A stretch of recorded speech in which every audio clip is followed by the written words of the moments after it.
You are Locked On Coogs, your daily podcast on the Houston Cougars, part of the Locked On Podcast Network, your team every day. Game Time, the best place to get lap tickets, lowest price guaranteed. Attending big games, playoff games, Cougar basketball games, anything like that can create an experience like no other. The energy, excitement, and connection with the fans is unmatched. I remember the thrill of seeing the Cougs along the way, jumping off the screen, Rockets games, Astros games, anything going on in Houston. Game Time makes it even easier to create those unforgettable moments with their new feature, Game Time Picks. It filters out the fluff and allows you to see the best deals possible on great seats. So you can focus on what matters, which is being there. I use Game Time Picks. I had tickets to, honestly, recently a concert, and it was great. You can see what's like in the venue. Also go to theater and all the kind of things around town. Couldn't have been easier. Found a super deal. Great seats. Knew what it was going to be. Knew what I was getting into. And all-in pricing. There were no surprises. Take the guesswork out of buying tickets with Game Time. Download the Game Time app, create an account, use code LOCKEDONCollege for $20 off your first purchase. Terms apply again. Create an account, redeem code LOCKEDONCollege, LOCKEDONCOLLEGE for $20 off. Download Game Time today. Last tickets, lowest prices, guaranteed.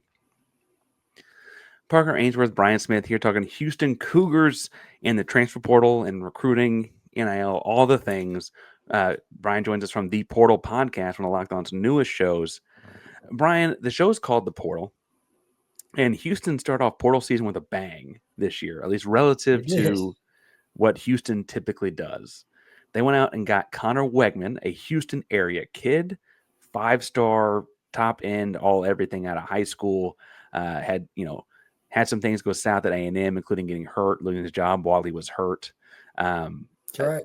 Doesn't go well. He also ran into your Notre Dame Fighting Irish, I should point out. I am talking to a Notre Dame fan. Can I ask first, before we get into his game, you saw Weigman commit to Houston and thought what?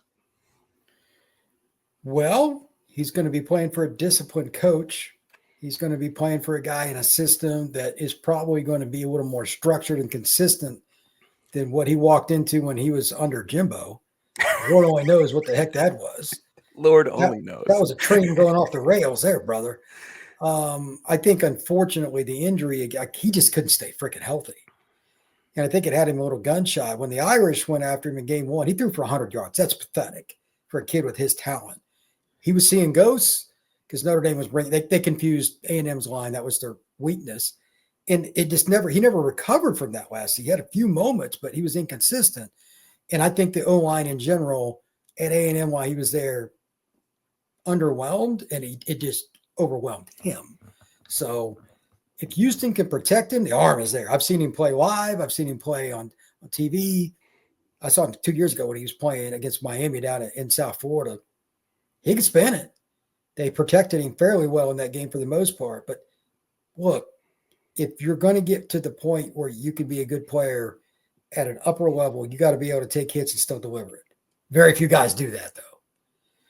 If he's going to make that next step for Houston, that's the key for me. Do you feel like the injury things, because, we are talking about, a 3-year sample at a high school. Is it like he just got hit wrong a couple times? Or some people also are just more prone to this? You got to see him play. I don't watch a lot of Aggie football, so you got to see him play a lot more than I have.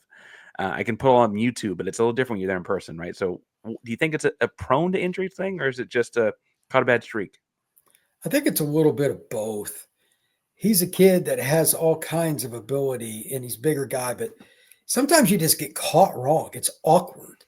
Some of the worst injuries ever are guys that are standing next to the pile. Somebody falls off. Remember Dwight Clark that played for the Niners back in the 80s or whatever?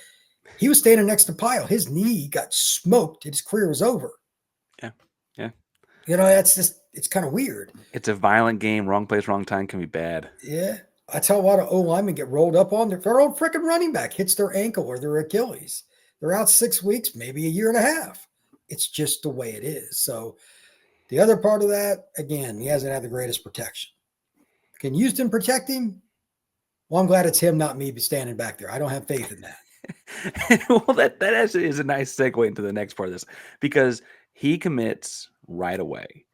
The next 4 commitments were all offensive linemen from Power 4 programs, and then they actually ended up adding a 5th as well shortly thereafter.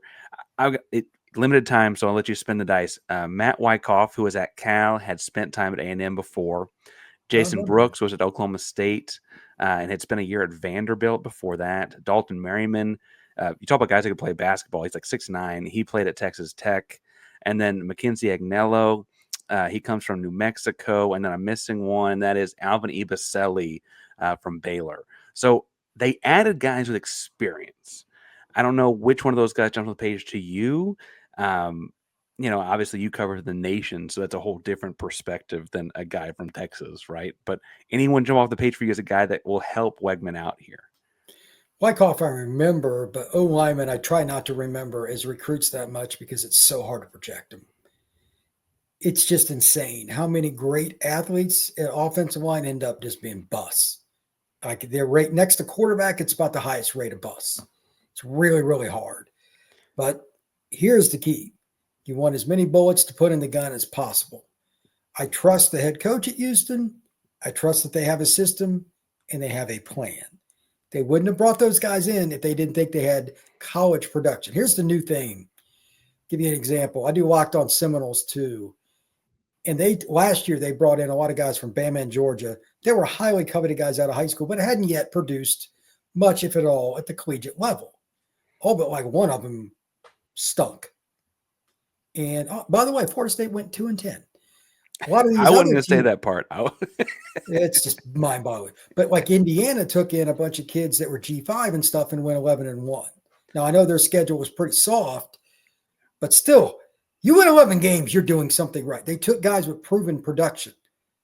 Some guys just can't make the transition to college, being away from home, having an academic workload that's real instead of just garbage in high school, having to fend for yourself day-to-day time management. These guys have proven they could do it, or they wouldn't have been productive at whatever school they were at. So that's the route that a bunch of schools are going with. And I even had a coach tell me, 5 stars, I won't mention his name, but I saw him at a game a year or so ago, and he's like, you get to college, you don't get it right, you're done. You're gone. And I was like, yeah. And it's just being proven more and more. They don't care what your ranking is after about a year. If you don't show the right steps to get better, you're gone. And I think Fritz and his staff understand that. Now, a few of these guys have had some ranking or whatever, but they also had production. So, and a few of them weren't as highly ranked, and they had production. That's the only thing Willie cares about. They can play. It's the only thing he cares about. I will say the only other consistent thing, guys that got to play, and then guys that are, with the exception of Agnello, I guess Agnello's from Central Texas, and the rest of these guys are from greater Houston area, Magnolia, Dobie High School, Montgomery's right outside of town, right? And so I think that you're seeing a lot of that being the focus too. We've talked about them being a successful recipe for a lot of positions. In your experience, are you seeing a lot of offensive line production come out of the Houston area? Or you just said how hard it is to project that position, but looking back, are you like, oh yeah, they actually had a bunch of guys, a bunch of big guys from that area, or is it mostly these receivers and quarterbacks we think of? Houston is everything. Like from a recruiting perspective, you can get your entire program within 100 miles of downtown Houston. That's good because that's what I think Willie's trying to do. So that's a good sign for the Cougs and for Coug fans, because honestly, he made a big deal out of at Big 12 Media Day that he loved how he didn't have to get on a plane to go recruiting. And I thought that was an interesting way to phrase it. Like everyone can drive to campus. We'll get a kid from Baton Rouge or something once in a while, but he's going 4 hours to get a player instead of 14. Whole different game. And it's a lot different than recruiting at Tulane was too.